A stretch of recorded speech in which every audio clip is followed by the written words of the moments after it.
What's going on, man? I already did the intro. Travis cut it out. It was a good, really good intro, and now you guys will never hear it. It was a scrambled mess, because nobody was, knowing where their places were. George Lucas here wanted to go back and, redo everything, so now we're in this intro, which is also good, but not as good. I just want to let everybody know that the intro that they could have had was a little bit better. But well, yeah, deal with I'm it. coming live to you from Hibiki Ranch, apparently, up here with Skywalker Sound Productions. We're joined this week. We got a guest, Adam. Who do we got? Hello. I don't know if we have a guest. Am I supposed to talk, or is he going to talk? Somebody talk. Somebody's got to talk. Hello. There we How's go. How's it going, everybody?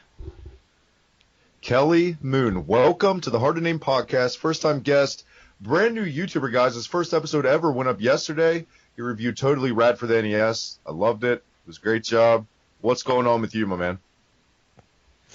Oh man, not much. Just trying to recover from 24 hours of editing for 10 minutes of video, but I guess that is the life of the podcaster, I'm finding out, and the video game reviewer. Yeah, sometimes you have a really good intro, but it ends up on the cutting floor. There's nothing you can do about it. It's life in the big leagues. Yeah, that is true. So yeah, I mean, the process of making your first video is a little bit daunting just because you have to find the right editing software, and you run into roadblocks left and right. So just trying to overcome those roadblocks and just finding the best editing software that works for you and doesn't cost an arm and a leg is a key factor. I've been seeing that with a lot of people editing their first videos, switching programs like 5 or 6 times until they find something that, just works for them. It's pretty much a different system for every person I've talked to so far out there. So, yeah, it was fun. I definitely learned a lot from it. Watching yourself over, 40 to 50 times, you got to get used to that and getting used to seeing yourself screw up all the time, watching all the outtakes. But once I get that out of the way, it's it'll be an interesting process going forward, just to see what worked and see what areas you need to improve on, and just kind of get creative, because everyone seems like has a review of the game that you're wanting to review online. So what makes you stand out from the rest? Or are you just doing it just because you like to do it and like to play games? So everyone has a little different reason. The genre is so flooded. It is nearly impossible. If you go into this with a level head, I'm just having a good time, do it for fun. I don't make a big fuss about shit. It's not the end all be all of my life, but it's a fun hobby. I do say that I don't think it's really based on the game you go with. It's how you present the game, I think, that makes you stand out more. I mean, there's probably a dozen fucking, our game today we're going to check out, Battle Olympus for NES later on in the show. There's so many reviews of that. It's like every fucking game for the most part. Very rarely it's got to be an obscure gem, Adam. I'm pretty sure that there's at least 10 reviews of the same game on YouTube. Probably, I would think. It's I don't know. It's YouTube. There's a zillion of everything out there. Yeah, you think you've never heard of it, and then you look online and 150 people already have discovered it and have a review done of it, and it's actually pretty funny when you look at their reviews compared to your reviews and just seeing how they looked at the game compared to how you looked at the game. It's just interesting after just to take a look and see their angle on it and see if they thought it was a good game worthy of playing or not. So I'll say one more thing related to video editing. You haven't lived until you've edited for 4 or 5 hours straight. Go to hit that begin movie button and the whole fucking thing crashes. You haven't lived until you've experienced that frustration with editing. Yeah, that fortunately hasn't happened to me yet, but I definitely have had a fair share of screwing up all my shit with a click of a button before, so that was awesome. But where can we find you at on YouTube, Kelly, and Twitter? well, best to find me through my YouTube channel, through Twitter. It's just Kelly Austin Moon, or at Kelly Austin Moon on Twitter. And I will be coming out with a new channel here soon. So follow my Twitter account, and you'll see that going live here in the next couple of weeks. It's going to be called Time to Geek Out, and it's going to be a podcast that is going to highlight up-and-coming podcasters as well as some other things on the show. Still working out a couple of the dynamics, but I got all the hardware and everything set and just going through a couple last kinks, and we'll have that ready to go here in a couple weeks. You sound an awful lot like Satan. Satan? Yeah. Is that a compliment, I hope? No, there we go. Just adjust your microphone. There's like some weird feedback. But what if I want to sound like Satan? There you go. Nope. Okay? Nope. No. The fallen one has left your voice. Oh, okay. Yeah, you sound much better. Nope, you're good. Sweet. Well, I guess we seem to pull the curtain back every episode, whether we want to or not. There you have it. Because this is how you do it on the streets, Travis. It's not we are live from the back street. Backstreet's back.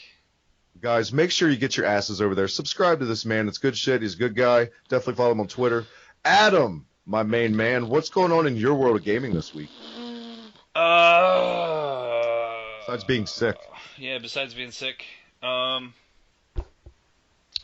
pulling through all the Fallout DLC. I just picked up the BioShock collection. I'm eager to start that as soon as we get off of this thing. Jump back onto there. BioShock 1 is one of my, I would say it's probably in my top 10 favorite games of all time. The other two are neat. I think Infinite's pretty good too. Less excited to play BioShock 2, but whatever. It came with the disc, so I'm not going to argue with it. Still catching them Pokemon. Like a boss. Got a fucking those got a Snorlax, man. I got a Snorlax. You can't even step to the Snorlax. Got like now, wasn't there a big patch this week for Pokemon Go? Speaking of which, there is. You can have a Pokemon buddy walk around with you, even though there's really not. He doesn't really walk around with you. He just kind of sits there. So, and you walk around and you get candy for your buddy. So anybody that knows anything about Pokemons knows you need to be walking around with a Magikarp. So there's a pro tip for all of those people that are still playing Pokemon Go. Walk around with a Magikarp because you need like 400 candies to upgrade those motherfuckers. So there you have it. And my pro tip of the week for my Pokemon catching.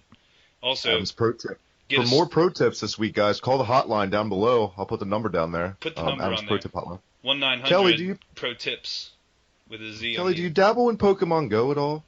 I dabbled in it for the first few weeks, and just I haven't, like the last 2 weeks, I haven't really partook in the Pokemon madness. When I went to San Diego Comic-Con, I was, of course, getting my Pokemon on the whole time I was there, but after I got back from there, I think I just kind of blew my load at SDCC, so haven't since. But the Pokemon, was it the Pokemon Go Plus accessory? Yeah, that the is watch finally that, out, so we'll see. Yeah, that came back out today. GameStop had it this morning, and Amazon had it for an hour or so on their website, so we'll see if that gets released again. But it'll sell like hotcakes, but that's one of the things that they should have had probably 2 months ago. They would have made a lot more money on it. I think they've lost at launch. Yeah. Exactly. That was my thoughts. They lost their. If they would have had that launch. Well, they've lost 15 million users, I think. I think at the peak it was 50 million people playing. And I think they've lost 15 million since then. And that's like concurrently playing. So, and now the numbers are a little bit skewed because I guess people that just check it periodically daily still count as like avid users, even if they're only checking it once a day. So, it'd be nice to see how many people are still actually playing. But yeah, that thing would have sold a lot more last month. Not that it's going to do bad. Niantic's making money hand over fist on this. I think they'll be okay. Yeah, they'll survive. Like the song. Not at all like the song. Similar to the song. Tokyo Game Show is happening this week. Tokyo Game Show happened. And so I think the biggest news out of Tokyo Game Show is what's not at Tokyo Game Show, which is what everybody thought was going to be. There's no NX. Nintendo is not there, which it's not surprising that Nintendo's not at TGS. I don't think they ever go to TGS. However, the fact that there's not some kind of coinciding Nintendo Direct this week, while all the media is in Tokyo for this, to show off the NX is baffling to me. This is a system that they need to launch in March, and the window is just closing on when are they going to tell people about this? When are they going to get people hyped for this thing? Fucking Emily Rogers, Nintendo tipster, says that something is going to be announced next month in August, but if I'm not mistaken, I'm pretty sure Emily Rogers said that last month about September. So we'll see. Nintendo's got to get their shit together soon, though. They had the Nintendo Direct last week, the week before then, with all the 3DS announcements. So I don't know. I don't know what the fuck they're doing. Maybe they pushed it back because because Sony did their stupid Sony meeting this month, and they don't want to be. I don't know. It's dumb. There's no really other way to put it. It's dumb that they're not announcing it this week while all the media is in Tokyo. Do you think when they finally do come out of the gates with all this that they're gonna just floor people? Do you think this may be somewhat intentional to let it simmer? Like, do you think they're gonna knock the socks off? No. Obviously, they're letting it simmer, but this is the window. This is where you pull the lid off and you go, ha! But they're not doing that, so that's weird. And I think ultimately it's probably hurting them. From this point forward, I think every week that they don't announce it, it's just going to make it harder and harder and harder. Because first of all, everybody knows about the NX at this point. They know Nintendo's working on something. Yeah. So it's just speculation and rumors are running wild. If they don't get a handle on that, then it's if you let rumors get out of control, it doesn't matter what you put out. If they don't live up to expectations through the roof, and then that can be a disaster. Exactly.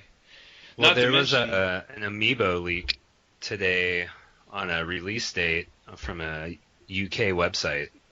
Yeah. And it said March of next year for that Amiibo release. That's the window that the NX is supposed to launch for. So that's not surprising at all. That's supposed to launch in March. The fact that nobody's seen the console yet is a big. But has Nintendo stated it was launching in March, or is that just a rumor? That's they've publicly stated as launching in March. Oh, okay. Yeah. Breath of the Wild is going to be a launch game for the NX, which is okay. March. That makes sense then. So nobody's seen it, but yeah, they did announce a bunch of Amiibos. There's a cool 8-bit Legend of Zelda Amiibo coming out. I saw that. That looks awesome. Yeah. Apparently, they're adding some kind of Amiibo support for Animal Crossing New Leaf, which is cool. I know that's getting a big update next month, I think. And basically, they're pulling everybody's weeds for them. I don't know if you play Animal Crossing, but if you haven't played it in like a couple months, you go back to your town and it's covered in weeds. You got to run around pulling all the weeds. And there's an update next month that'll basically pull everybody's weeds for them to entice them to go back and play that game again. So that's interesting.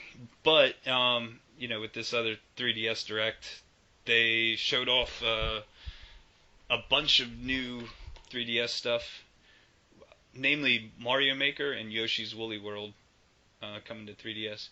I was really excited for Mario Maker, but then it turns out that you can't download games or download levels from the internet or something. There's some stipulation about playing Wii U games, and you can still make levels. And Nintendo has preloaded it with 100 Nintendo-made levels, but you can't. The internet connectivity doesn't seem to be there. It's only local multiplayer. Yeah. It's not online. Like, oh man, what in the world are they thinking? That was the same problem. That is a blow. Yeah, that's the same problem. They Little Big Planet for PSP all those years ago. They were like, hey, we've got this really cool thing with Little Big Planet. Let's make it portable, which seems like that is an excellent idea until you realize, like, holy shit, the online connectivity is just garbage, and that's the one key aspect you need to not be garbage for this game to work. So there's that, and then Yoshi's Woolly World. I mean, that's cool, I guess. It's a fun little game for the Wii U. Game. I love Yoshi's Woolly World. It's got some updated levels, and they added Poochie as a playable character. So, but all this Nintendo talk and no talk about the NX, which is kind of frustrating. Yeah, and then you have Paper Mario right around the corner coming out.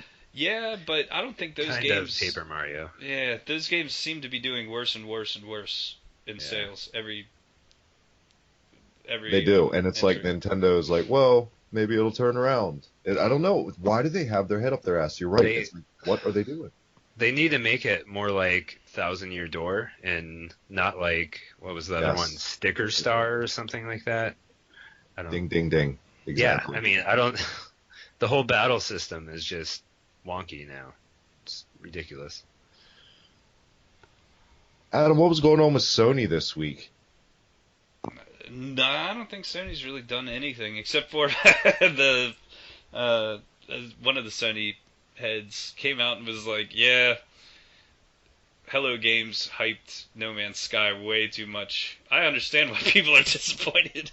It's like, wow, fuck Sony passing that buck. Throwing that indie guy under the bus. So that was the only real news I saw out of Sony outside of like all the new games. I don't think anything new has been announced at TGS. We just got a lot of new trailers. New trailers for Kingdom Hearts, new trailer for Resident Evil, which was interesting, kind of. I don't know. It's like a scene. Did you see the new trailer for Resident Evil 7?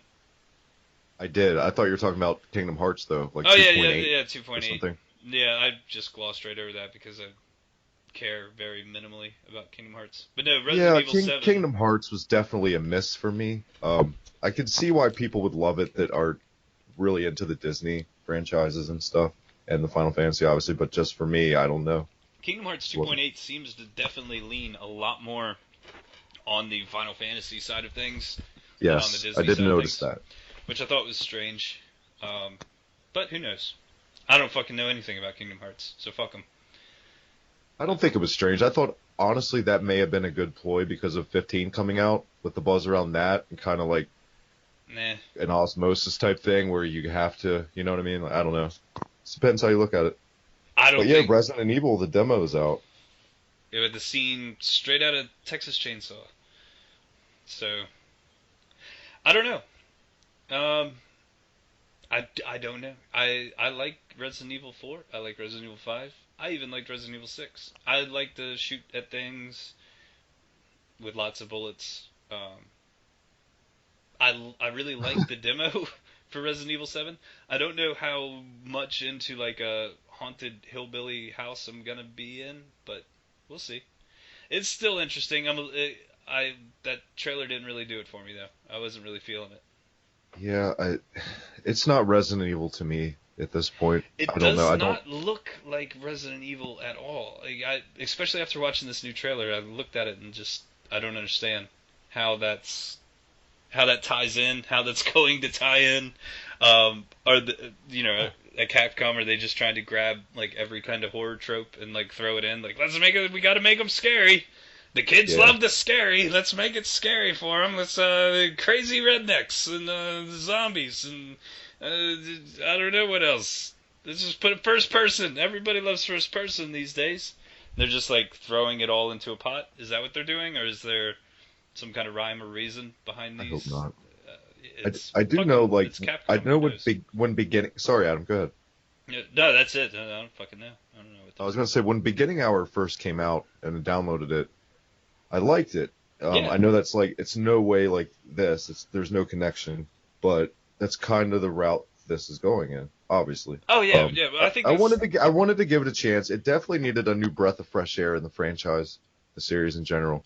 I did not like 6 like you did. I didn't hate 6. I don't know. I 6 just was so missed the ridiculous. glory days of Resident Evil, you know? After playing through 5 again, I really see, okay, this is when the series just went off the rails. When you have like zombies driving on motorcycles, throwing shit at you, that's too much.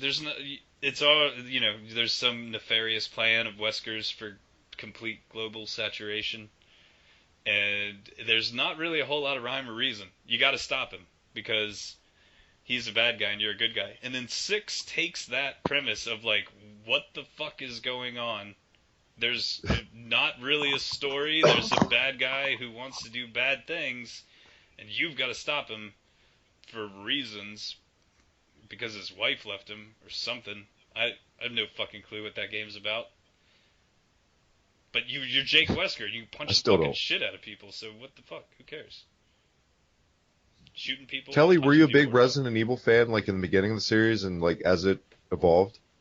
I didn't get into it until Resident Evil 4 for the GameCube, and I just know playing that game, like with the lights out at nighttime, scared the shit out of me, and that won me over after that point. But I don't have too much familiarity with the first, of the series. Yeah, it's totally different. Like obviously with the tank controls and stuff. I think 4 may be the best Resident Evil. I don't know if we've had this conversation before, Adam, but for me, probably that's. I think best. Some people would probably argue with you about that, but I'm right there. Sure. I think 4 was groundbreaking in a lot of ways. But I think 4 was the first step away from survival horror, and that's the catalyst. So you can either go, wow, 4 was that was a great direction for this game to go, or you can say that is where everything started going fucking off the rails when it became more of a shooter. And then 5 and 6, just got progressively worse. And the Revelations games, they fit in there somewhere. But yeah, fucking. If you're playing Resident Evil 6 for the story, you'll be disappointed. If you like to shoot stuff, you'll be happy. If you like survival horror, you'll also be disappointed. So, we'll see. Scary Hillbilly Family, maybe the ticket to, refresh the series. I don't know. Time will tell. Time will tell, like Cyndi Lauper saying. January 24th, I think, is what the date was on that. I don't know. I just watched that trailer, too, like 2 hours ago.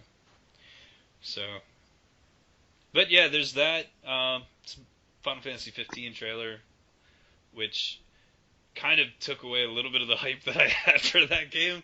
Like, oh yeah, that's right. It is just about these 4 dudes, driving around in cars, like hanging out and being bros and stuff. Like, that's a little uninteresting.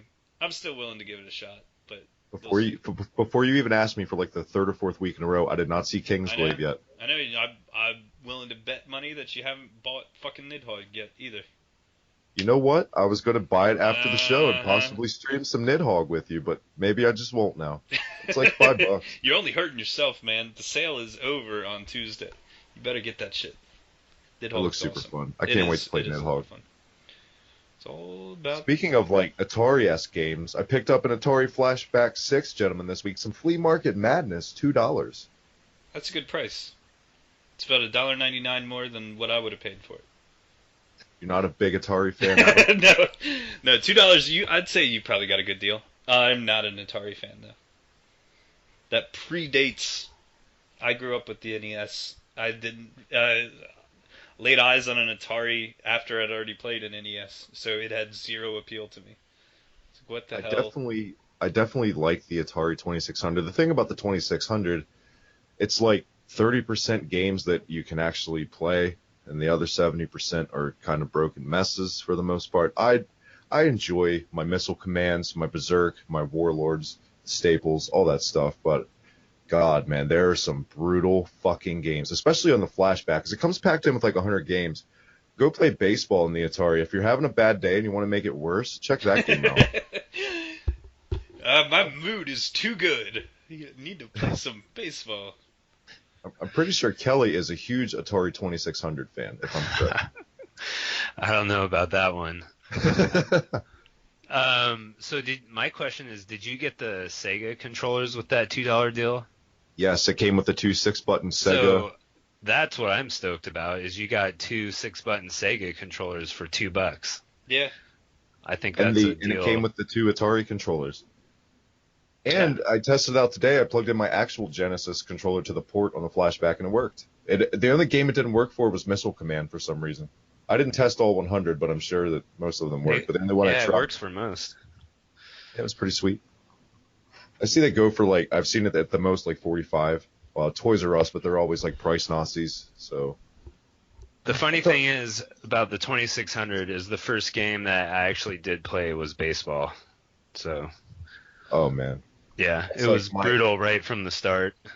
I'm right there with you. My introduction to the Castlevania series was 2 as a kid. That's all I knew. So. Yeah. Castlevania 2, you shit on that game a lot, but I feel like that game gets a bad rap.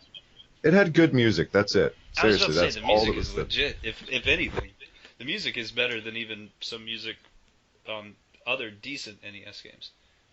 I see where you're coming from though, because a lot of people do actually like that game. Believe it or not, I just think it's a fucking mess full of pointless NPCs, fucking riddles, and things that'll make your goddamn hair fall out. Unless you got the power going into it, you're gonna get lost. And then the fucking anticlimactic castle, obviously, at the end of... Everyone knows about Castlevania 2. We don't even need to bring up how bad it is or good or however you feel. Somehow, Castlevania 2 makes its way into many of our podcasts. I think it makes its way into any fucking gaming video on YouTube somehow. It's going to come up. You know it's like the elephant in the room. I think you may have a secret admiration for Castlevania 2 that you've yet to admit to yourself. It was an entry level into the franchise. You can't hate a game.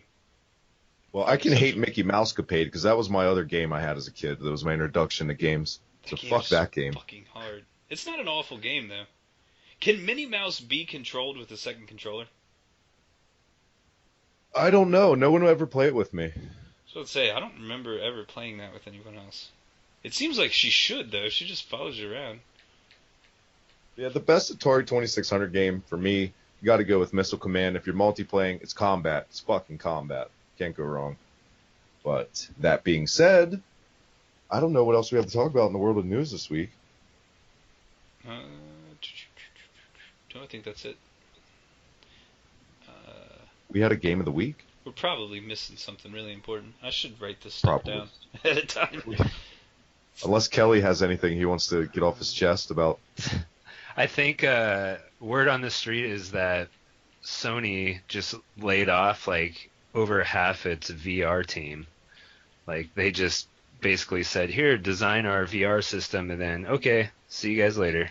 But that was pretty big news in the world of Sony right now with their VR and their development. I think they had a big falling out and cuts everywhere. That's what happened to the team that made Force Unleashed 2. They got told like right at the end, like, "Oh yeah, by the way, when you guys are done with this, you're all getting laid off." That's why that game is so fucked up and short. Yeah. And that's the devs read about the PSP version getting canceled. Like nobody even told them, went to the team and told them like, "There's no PSP version anymore." They had to read it through like a third-party website. So, classy. Yep. Keep it classy, Sony. They're headed the way of Konami. They've taken a bunch of missteps here lately. I think it's getting more and more apparent. They gotta really get their shit together, or they're gonna get fucking creamed once Microsoft releases the Scorpio. That's another thing. Kojima came out for a press conference this week and had more news about Death Stranding. Yeah. It's an open world. Sure did. It sure did. That crazy fucking Kojima. I don't know. I like his games as much as the next guy, but the fact that everyone is like, wow, I need this in my life, this Death Stranding thing with this weird dead lobsters and crabs and beached whales and naked Norman Reedus. I don't know, man. I'm not on board yet. I need something more than naked Norman Reedus to get me going. What's it gonna take to get you on board? 2 naked Norman Reeduses. 2 naked. See, I was gonna go with like a dozen, but hey, All it takes is I'm a 2. slut. If there was 2, I'd be like, okay, you know what? I'm all in on this. So. I think I'm pretty interested in seeing this come to pass. Oh no, I'm gonna interested. I just nothing about this is going, man. That's gonna be the one. That's the game that I'm waiting for. No, it's nothing like that. It's not like a love letter to the game. It's just like, I don't know. I'm gonna pick it up and see what it's like. It's like his comeback in a way, and I'm sure he's gonna come hard. Not to put a little innuendo in there. Do you remember when they showed off Phantom Pain before they announced it was Phantom Pain? Yeah. Oh yes. my god, the hype. My hype. That was, I think, maybe the last time I've been so excited for a game. And that game paid off. My hype was not misplaced. That was a great game. The storyline was mediocre, but the actual gameplay, like, they nailed that one out of the park. I thought that was fantastic. But the only game I'm not doing well managing my expectations with is Bloodstained. I am so through the roof hyped for that. Oh man, I game. just looked that up this morning. Like, is there a release date yet? I think it's March 17th. It was March 17th last time I checked. Yeah, so right around the time Sonic Mania comes out too, I believe. Sonic Mania can take a back burner. I'm fucking excited for Bloodstained.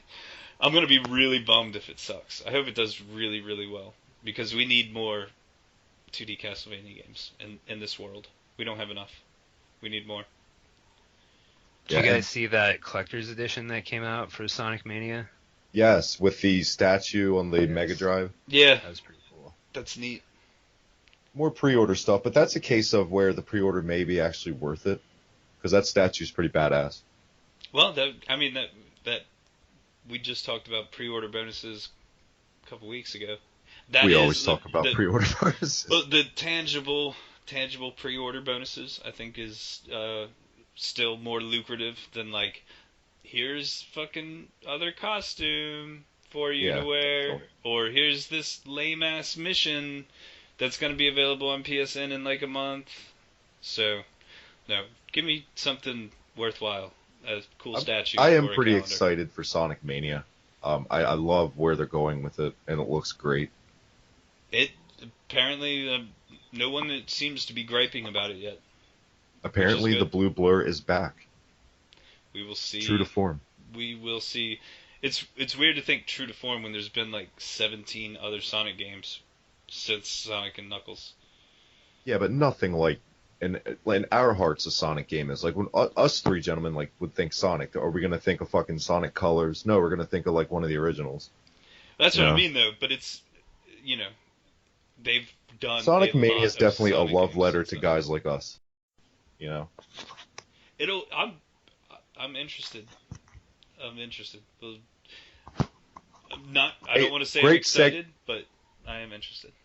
Great segue to bring up this week's Gary Sucks segment. Gary has turned his back on the classic Sonic games. He hates them now. He doesn't like them at all. So there's my Gary Sucks segment for the week, brought to you by Dairy Queen. I'm drinking a nice coffee from Dairy Queen this week, so there you go. Knock, knock. Who's there? Do you know who sucks? I have a pretty good idea. That's not how the knock, knock joke goes, man. Way to ruin it. Who sucks? Punchline was Gary sucks. Oh. Jeez. Caught me off knock, guard. Knock joke all up. But that was and this whole time, Kelly, and every guest I think we have on goes, who the fuck is Gary? I don't know if you remember back when we were kids, I used to spray paint Joe Sucks on everything. Yes. Like trains and docks and stuff like that. And it all under the bridge, man. Well, it came, it's still there. I was actually under the bridge not too long ago. I was under that bridge, you know. What were you doing under the bridge? Why were you there? I was in the neighborhood and was like, you know what? I need to go check out the bridge. So I went and checked out the bridge and I sat around for like 20 or 30 minutes. The Mr. T that I did is still there. There's a lot of new work though. A lot of stuff has just been tagged over. But it originally came from me and Joe were walking down the tracks and we saw a train that said like Billy sucks or something.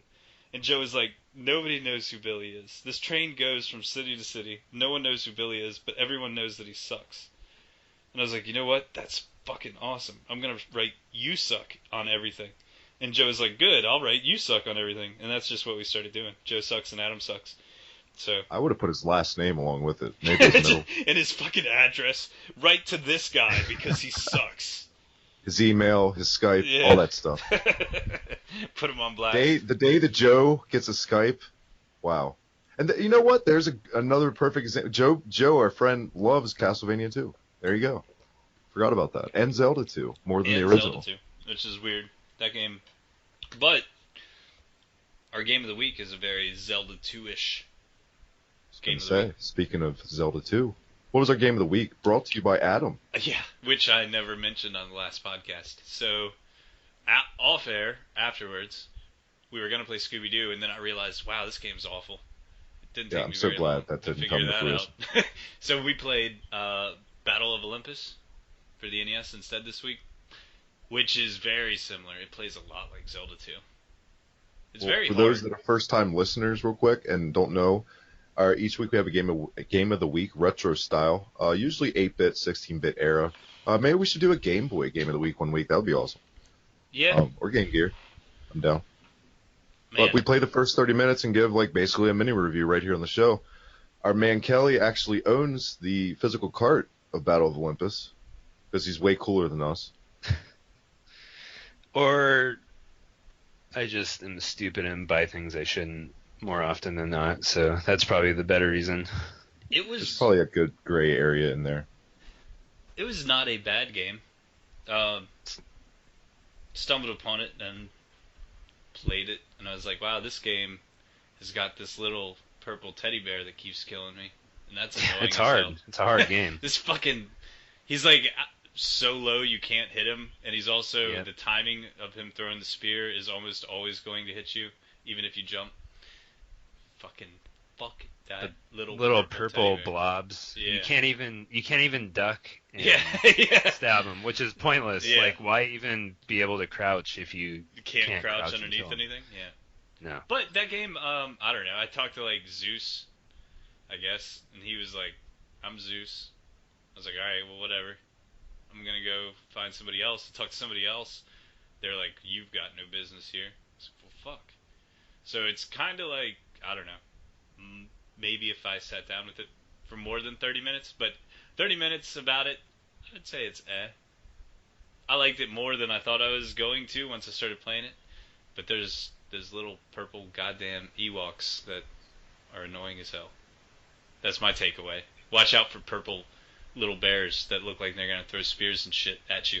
You play that game and you realize, holy fuck, the Ewoks really could have taken down the Empire because they're so small. You can't hit them. Fucking assholes. I will say, probably my favorite part about Battle Olympus, there's something, this was released in 1990, if I remember, and there's something about that year with anti-gravity. He saw it in Metal Storm, which came out in 90, I believe.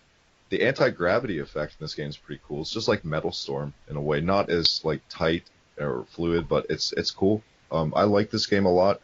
I'm also a Zelda 2 fan. A lot of people either love or hate that game. I don't love Zelda 2. I think it's really good. And in its own right. Definitely will remind you of that playing it. It's worth checking out, definitely. You could do way worse, that's for sure, on the NES. Kelly, what did you think about Olympus? Well, I remember when I first started playing that game, and my first memory of it was you're asked to enter in the hero and the heroine name when you start the game. And I remember entering in the hero name, and then when you get to the heroine, you don't know how many characters you can put in. So you just start entering a name. You're like, oh, I could put in Jessica or something like that. But it only goes to 6, and it doesn't give you a chance to correct it or anything. It just starts the game. So it's like, oh, my heroine's Jessica or something. I don't know. It's just kind of a little intricacy. I'm like, what the hell? How'd they not figure that out? Just give me a chance to change it or something. That used But to bug me all the time in yeah, the original Legend of Zelda when I was a little kid. Because I had a cart that never let me save for more than like a couple days. The battery would give out and I'd lose my save file, so I'd always have to put my name in. And it took me so long to like, oh, it's select. You got to hit select. That's how you get around in this fucking menu. But yeah, I remember banging my head against the wall a lot when I was 6 or 7 years old. yeah, and I remember just starting out playing that game. You just start talk. All you do is like talk to people, Yeah. like in like huts, and I'm like, and that's like, there's like I can't really remember, but I think there's like 6 or 7 of them, and that's the whole first like. Oh yeah, scene. and they all tell you like really stupid, unhelpful things if you've got no clue what they're talking about. Like Yeah, I had it's a no slow clue what I start was getting game, into, and I definitely. was like, I don't understand what this old man's advice is. Not good advice. I do remember the controls being good though. I remember the controls being good and like jumping feeling like it was on, like, and not delayed or not slippy or anything No, like it's that. not floaty. It is pretty tight. If you're it's hard to not look at this game and think of Zelda 2 though, and Zelda 2 is definitely tighter. The control scheme, the combat scheme, the enemy hitboxes, it pretty much does everything better. So, had I never played Zelda 2 though, I'm sure this game I would probably maybe think a little bit higher of it. Yeah, I played this after I believe I played Zelda 2 later in life, and I just remember trying to like do the down thrust on some animals or some creatures or whatever, and I'm like, piss. Like that'd be so easy to kill these. Like I think there are bats in that game and like The worms, like little fucking or worms, yeah. Snakes or something. Yeah, They could have those been things snakes. I guess that makes a little bit more sense than worms. Worms. There's not a lot of detail to them there. The giant purple worms back in the days of Greece. Back when Zeus just used to hang out. With I'm his Zeus, purple yeah, worms. hey, what's up? You're here in my temple. Like, thanks, Zeus. It's just me and these purple worms. Here's some friendly, nonsensical advice. Yeah, have fun. Just feel free to enter strangers' houses and ask them their 2 cents about life. They all think things about the lava cave. Yeah, but I mean, it's a good. I think if you have a chance, if you see it out there, and it's not too expensive, I think you should pick it up. Or, I mean, if you have a ROM card or something, definitely give it a try. It'll be hard, but it'll be worth the battle probably. 30 minutes. It was worth 30 minutes of my time. Next week, we've got another game to play from a listener. We do, from Sasha Janine on the YouTube channel. On the we have a game YouTube request. channels. We had a game request. So, playing Donkey Kong Country 2. I've never played Donkey Kong Country 2. That's really surprising to me. Donkey Kong Country is, I know we talked about it last week, about Fallout, how it's one of the franchises that you just never got into. Donkey Kong Country, I've started Donkey Kong Country 24 times, maybe. I always get to I get right past the minecart level. And I'm like, phew, fuck that level. I'm glad that's done. And then I just turn it off. Like, well. And then I'll go back and I'm like, I might as well start from the beginning. I'll get back to the minecart level. I'll spend an hour on it. And I'll get past it and be like, whew, go back there and save the game. And then I'll just turn it off. So that process has happened multiple times. I've never made it further down the line than that. I've never even seen the second boss. So, wow. Fuck that minecart level, though, by the way. That level sucks. Well, if that first minecart level gives you problems, you may not want to play any of the others. That's what I mean. Like, that level was rough. And I always get to the level with, like, a fucking ass load. It just jumps to 11 when you have the fucking minecart level. I get there with like 25 extra balloons, and I'm like, man, I'm fucking kicking ass. I'm really good at this game. I get to the minecart level, and it's like, die, die, die, die, die, die. Checkpoint, yes. And then I'll end up needing to continue, and I'll have to make it back to the checkpoint. So I will say, I'll go on record, Donkey Kong Country, the whole thing, the Wii U version, which are great games, by the way. Yes. Definitely true to like the old school. But they are probably one of the most deceptive franchise in history because of how cutesy it comes off. You're like, oh, it's going to be like a Mario. Nope, it's going to kick your fucking ass, Yeah. especially the one, Tropical Freeze. Maybe my favorite in the entire series because it's so good, but god damn, it's a bitch. It's so fucking hard.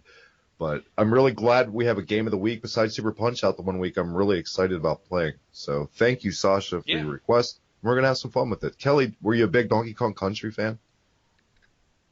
Yeah, I was. I think your explanation of it is pretty spot on. I mean, you think it's this cutesy game and you're just going to be able to jump around and, you know, jump on some stuff, knock some stuff over, but then you just, like he said, the minecart levels and things like that. I mean, it's challenging, but it's so fun.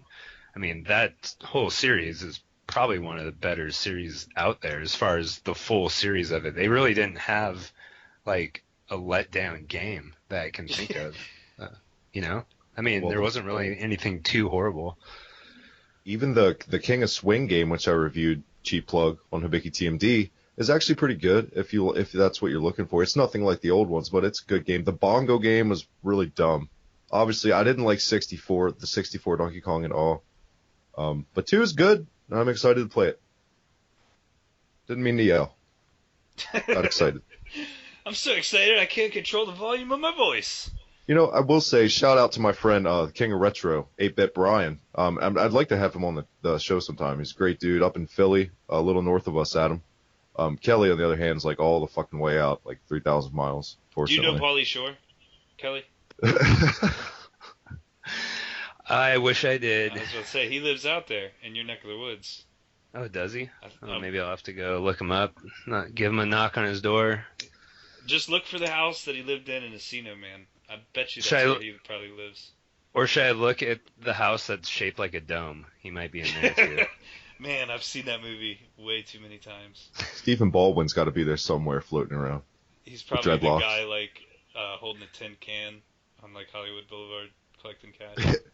Well, I was going to say my friend Brian, and as everyone knows, Ian from Pat the NES Punk, they actually hate Donkey Kong Country. They hate the hit detection. They hate the oversized sprites. So if you don't like Donkey Kong Country, listen to those guys because they'll preach the gospel on why this game sucks.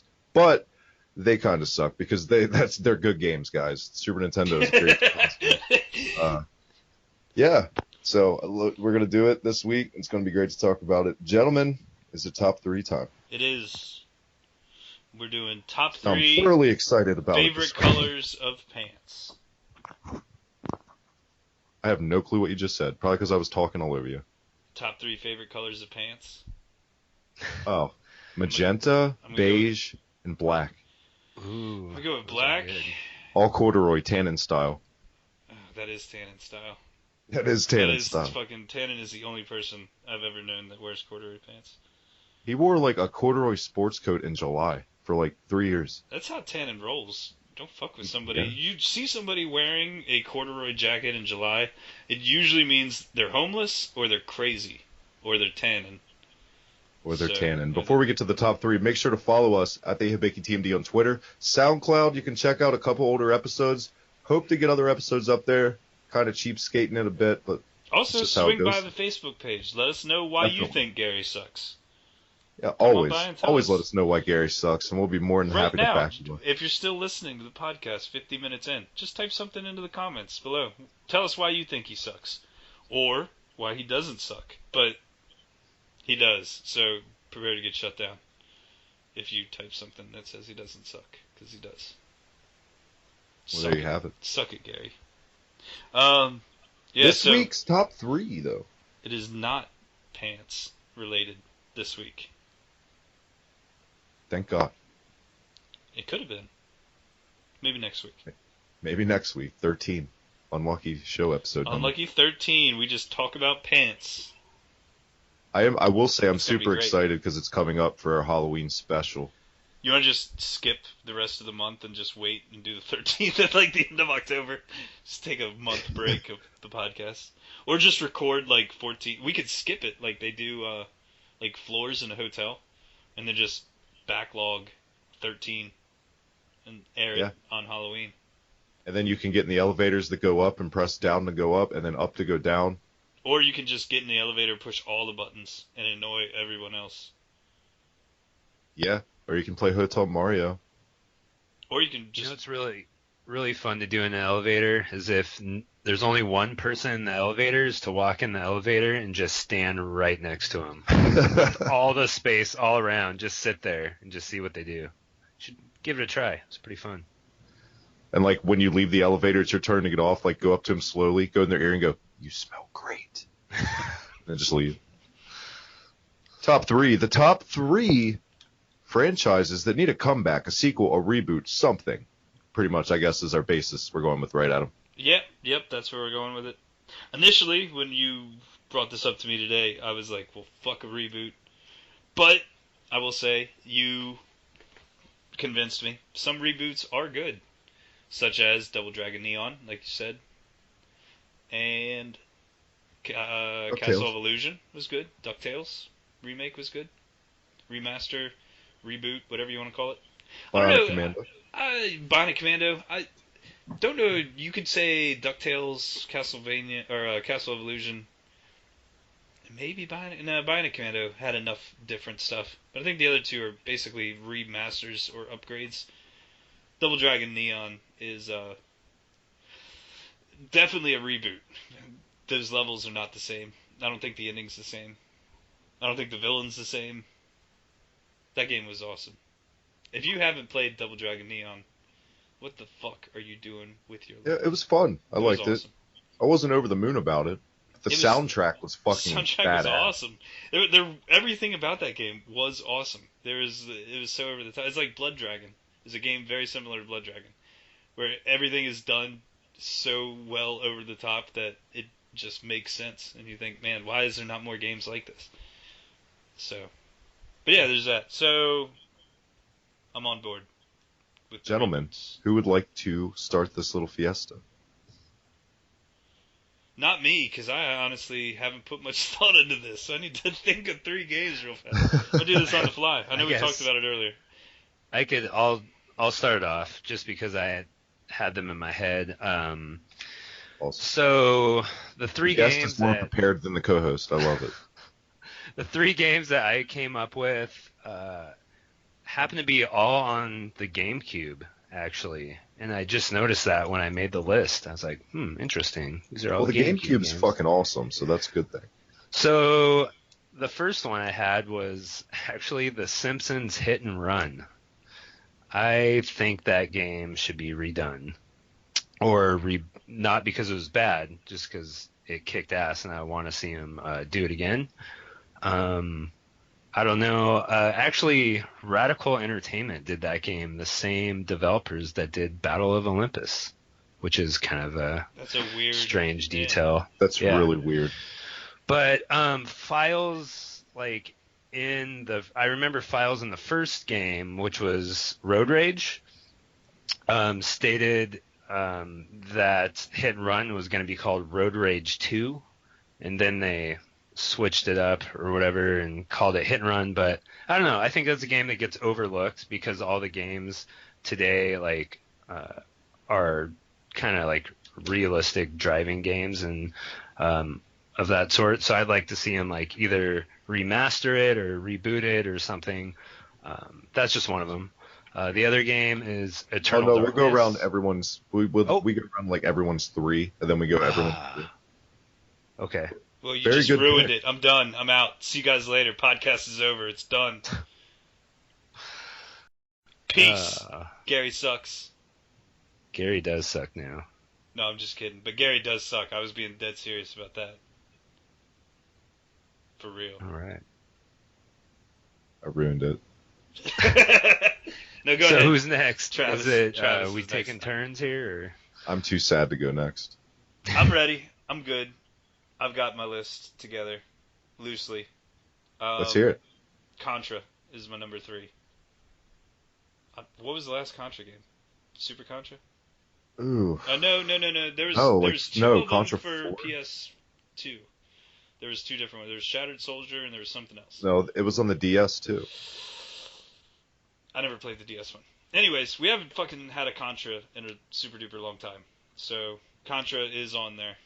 That is my number 3. I think I don't care reboot. I don't care sequel. it's weird that Konami is just. I feel like you can pretty much make this entire list about Konami games at this point.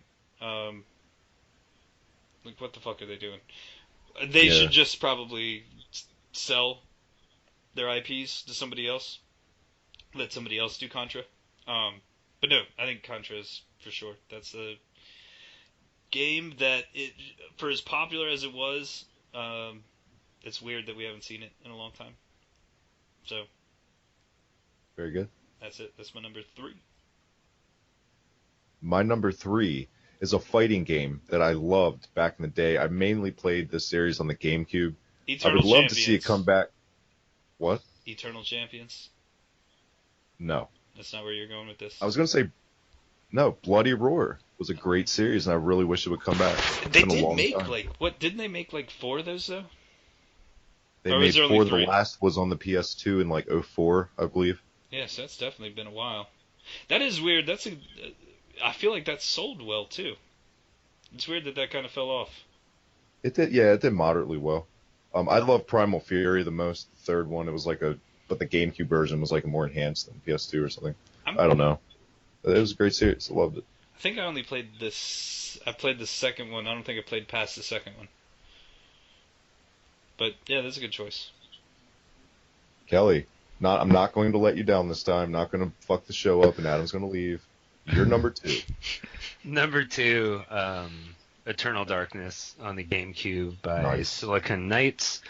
They did have in the works a sequel called Shadow of Eternals, and they had a Kickstarter for it, and it got shut down halfway through, I remember, and they shut it down saying they were going to do something bigger and better, and they didn't need the Kickstarter money. Yep, I remember that. Remember that? And yep. Then I think someone closely related with the game got arrested for child pornography. Yes. Yeah. I do not remember that. I do not remember that at all.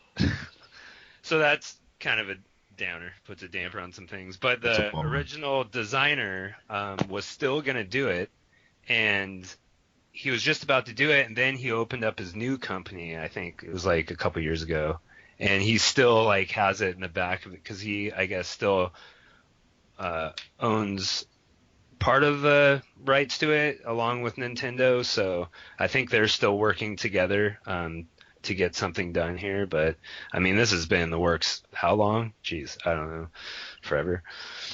It is so still that's a realistic possibility though. So that that would be nice. Yeah. I wouldn't say that that's completely that you'll never ever see a sequel to that. So that's good. But that sanity meter, awesome. Yeah, that was crazy. You know that sanity meter's actually patented by Nintendo. No joke. No other game can use a sanity meter. It's got its own copyright on it or patent. It's crazy. That game was so cruel. It would say your system was fucked up, and it was actually part of the game as part of the sanity effects, and you would think your game was fucked up. There was a bug on your TV. And yeah. The TV would mute, or it would just automatically start deleting your save data. That was probably the scariest part of the entire game. My fucking save data's getting deleted? What the fuck am I doing? Am I sitting on the scariest part in any survival horror game was when it deleted your save data. Yep. Yeah. That game was We legit. need that shit back. Though, the only other time I've seen anything like that would have been the end of Metal Gear Solid 2. Where everything just starts wigging the fuck out. You get the fission mailed screen comes up, and it seems like you're dead, but you're not really dead. You can keep fighting. And you get the Colonel talking all that crazy nonsense shit. It's a great game, great pick. I definitely want to see it come. I love how there's all the stories, the different stories in it, and just the whole package of Eternal Darkness. One of the greatest survival horror games ever made. Yeah, I'll give it that. Adam, number 2. Number 2. So I kind of got a mix between number 2 and number 1, but I'm gonna go with Maximo for number 2, or Ghouls and Ghosts. I feel like Maximo was kind of a Ghouls and Ghosts reboot as it was, but it definitely was. Maximo was fucking awesome. I'm just gonna lump them together. I would be okay with the Ghouls and Ghosts game. I'd also be okay with the Maximo game. Whether or not we'll ever see them, Capcom, get your shit together, man. What the fuck? Get your shit together. Yeah. Maximo was awesome. Ghouls and Ghosts Very is good. awesome. I don't understand. They did make a Ghouls and Ghosts game for the PSP, but I think it was just like an updated Ghouls and Ghosts. That game was okay, but it wasn't Maximo. Maximo, I felt like they were really onto something. They had the first one, then they had Army of Zen, and it looked like, okay, this is going to be a thing. This is 3D action platforming at its best. And then it just kind of, that was it. Never again. Which is weird. And it also, when I was thinking of Maximo, I realized that the whole action platformer top 3 that we did last week, I'm pretty sure me and you only did 2D action platformers. You didn't have any 3D action platformers on your list, did you? No, that's how it should be. Yeah, but think about it. There are good, and I feel like there's more action platformers as a genre probably fall more into the 3D realm than the 2D realm, and I think it's weird that we both just filled our lists up with 2D games. I mean, like, as far as our demographic, our age demographic is how it should be, though. You know? Yeah, I mean, there's no 3D or 2D game that's better than Shovel Knight, so. Or Mega Man 3, for that matter. I stand by my picks. It's strange. There was a ton of them for the PS2 era that could have made the list, but we didn't even give them honorable mentions. It didn't even cross my mind. Like, they weren't even playing in the same ballpark. But anyways, that was last week's list. But yeah, Maximo, Ghosts and Goblins, Ghouls and Ghosts, something like that. My last 2, they're both Sega games. My number 2, man, could you imagine this game on like modern graphics or whatever have you? Comic Zone. I fucking love Comic Zone, and it just went away, never to be seen again. A lot of people don't like it. I did. I thought it was fun, and I think it would be amazing on like an Unreal Engine or something. I would be okay with just if they kept it side-scrolling sprites. I thought that really worked. The fact that you were playing through a comic, I think that was part of the appeal. Either way, yeah. As long as we would get it, I would be happy for the most part.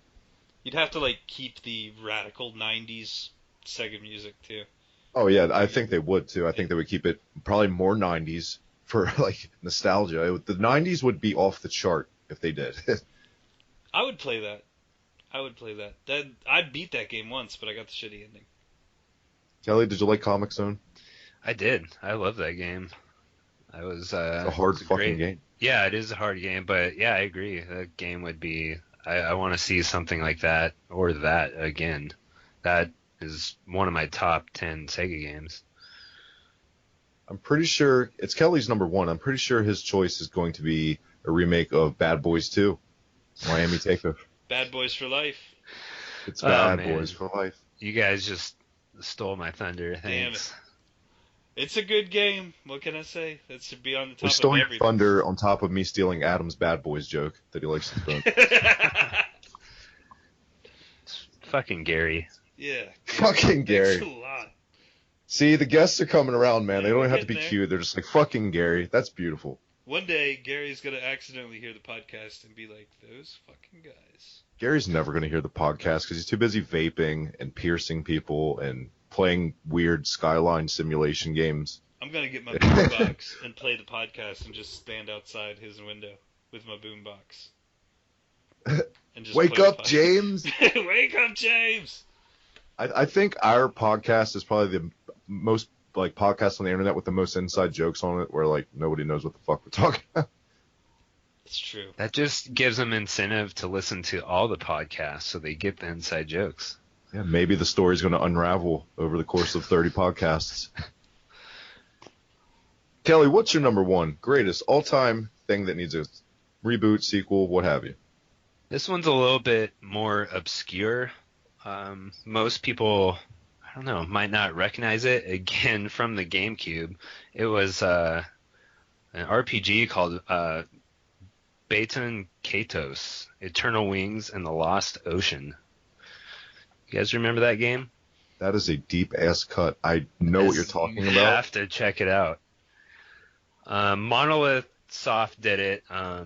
It has like great character development and pacing, but the reason why I want it redone and a reboot is because the voice acting sucked in the game, and most people you can turn the voice acting off, but I think that's a perfect candidate because that game would have been one of the best like RPGs out if the voice acting was spot on. So I don't know. You know, I that was think a rough time for voice acting. Very few games yeah. were doing good voice acting during that era.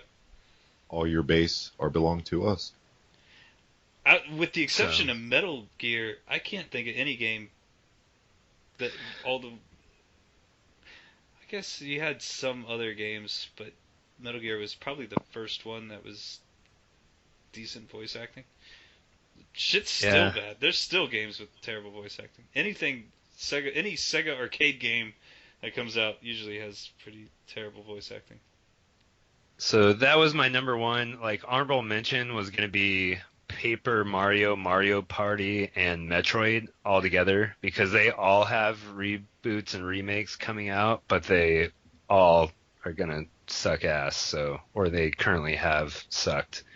Like Mario Party 9, 10 Island Tour, Federation Force, and then like that Color Splash.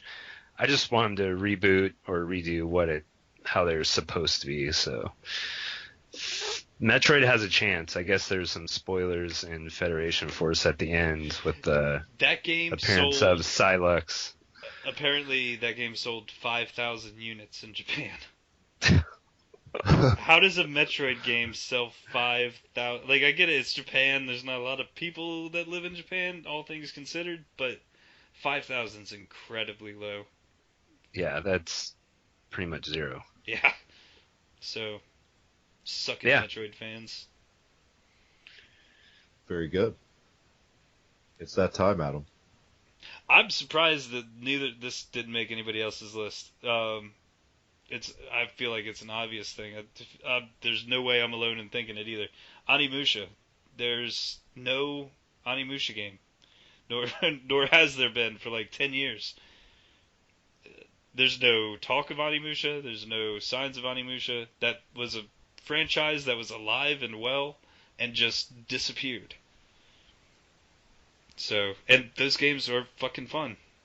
It's another thing that is like Capcom just sitting on some IPs and not doing anything with them. Very good. I don't have a lot of connections to Omnimusha. Never really. It's another one of those we say all the time. I missed the boat on. I never got It's into. awesome. It starts as like a action survival horror game, I guess you could say. The first one was. The second one took some turns. The third one, I think that's one of the more criticized ones. Is the third one? You play as a fucking Jean Picard, whatever the fuck the guy's name is. The French dude. Can't think of his name. And then Dawn of Dreams, which was like way more RPG than the other ones. But they had Onimusha Tactics. They had a fighting game, Onimusha Warlords. Like, that was a strong franchise all through the PS2 era. And then just like, nope, the ship has sailed. You're not coming to next gen. You're staying back there on the PS2. And that was it. Yeah. But yeah, it's a fantastic game. Adam, I said my last two games were Sega games. What do you think my number one's going to be? Vector Man. No. I'm actually going to do you really proud with my number one. Heroes. The Immortal. Streets of Rage. Nice. Streets of Rage. Where's Streets of Rage? Where is Bring Streets it of back. Rage? Streets of Rage, you could say Streets of Rage / Final Fight. Or any other beat 'em up. It's sad. The beat 'em up genre is not really a thing anymore. That's what was so breathtaking about Double Dragon Neon. It's because those games just don't exist. There's no marketplace for them anymore, which is sad. Well, I think at the end of the day, you and I always go back, it seems, on every episode, what is the best beat 'em up of all time? I always say Turtles of Time. You always say Streets of Rage yeah, 2. Streets of Rage 2. Turtles of Time did get a remake, which I didn't like. You said you did like it off air earlier today. I didn't. Yeah, I didn't. I don't think I liked it as much as the original, but there was nothing really wrong with it. I didn't think that it was a But bad game. with Turtles of Time out of the equation, the beat 'em up I want to see come back more than any's got to be Streets of Rage. Final Fight's up there, but man, I would take. Really? I like Streets of Rage more, but I would be totally okay with seeing Final Fight remake as well. Most definitely. And in my opinion, the best Final Fight game was 3. They had everything perfected by the time it came out in, what, 95? 3 came out, late. Yeah. Was that the one where Hager had a ponytail? Yes, he had a ponytail mullet. And he did, like, I don't know, there was like a Street Fighter special charge bar that they brought into it. It was pretty good. Was he still But the Streets of mayor? Rage 2 is the best Streets of Rage. I think we can all agree. Yeah, I'm pretty sure everybody can agree on that.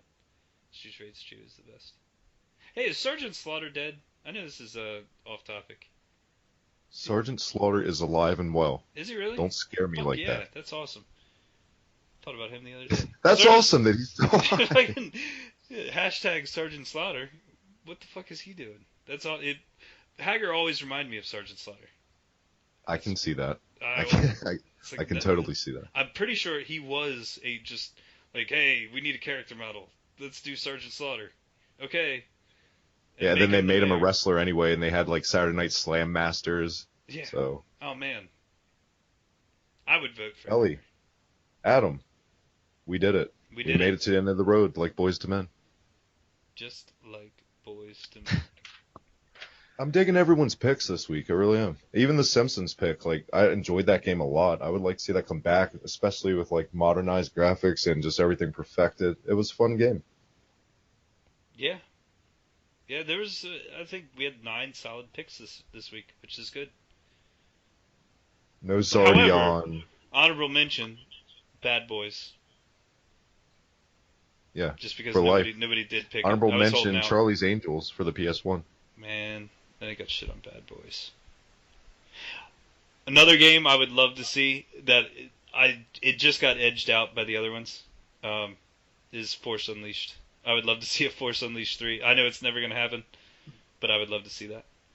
I think this list I could do like a top 30 easy. Yeah, there's a ton of stuff that there needs to be. The fact that I would have been okay with just one of those games, and then they were like, "Well, here's a sequel that you didn't ask for." It's like, all right, and then the sequel just ends on such a cliffhanger, and then they fired everybody and shut down their studio. Yeah. So that ain't happening. But I love the excitement in your voice when you thought it was going to be Vector Man. You're like, Vector Man. Vector Man. Motherfucking Vector Man. You like that game a lot more than I do. Do I like it way more than I should? Because I do like it a lot. I don't know. There's a lot of people that like Vector Man. It was perfect for Sega. There was 90s edgy Vector Man cleaning up the streets and blowing up floating televisions with balls of plasma, or whatever the fuck it is that he's shooting. Fuck Vector Man. That's where I stand on this issue. Oh my god. You've heard Just it put here. a knife in my heart. Yep. Well, we need an icebreaker. Kelly, third man in the room. Fuck Vector Man, Gary sucks, or Vector Man's good? No, Vector Man is good. Vector Man for president. Hager for president. Hager would beat the fucking piss out of Vector Man. Bob Backlund for president. No, I like my obscure 1970s wrestling reference. What a better way to end the show. Pro Vector Man. Well, Sergeant Slaughter's alive and well, so I guess that's pretty much when we should end the show on. And so is our friend Kelly. One more time, Kelly, where can everyone check you out? Thank you for being alive and well and joining us this week. So much, man. Appreciate it. No problem. One more time. At Kelly Moon for my Twitter. And then you can follow me to my YouTube account, which there'll be more content on soon. So thanks for having me on, guys. Sorry for the rough start there, but I think we came through at the end a little bit. Trust me, we've had way rougher starts. While you're out there, give me his autograph. Please. I will. I'll probably also make him do some voice work from a Goofy movie as well. That would be awesome. I'm going to hold you to that. If I ever see a picture of you and Pauly Shore together and I don't have an autograph, I'm going to be upset with you. I'm just saying. All right. I'm totally going to cue in music from... You know what? The Goofy movie, or whatever the fuck it was called, there were 2 of them. It had really good fucking music. Like, where did that come from? Yeah, you can cue in the Powerline music, like right now. Yes. Stand out! Thank you, man, for joining us. Adam, have a great week, my friend. You do the same. Gary sucks. Gary Sucks the big one. We'll see you right back here next week on the Harder Name Podcast.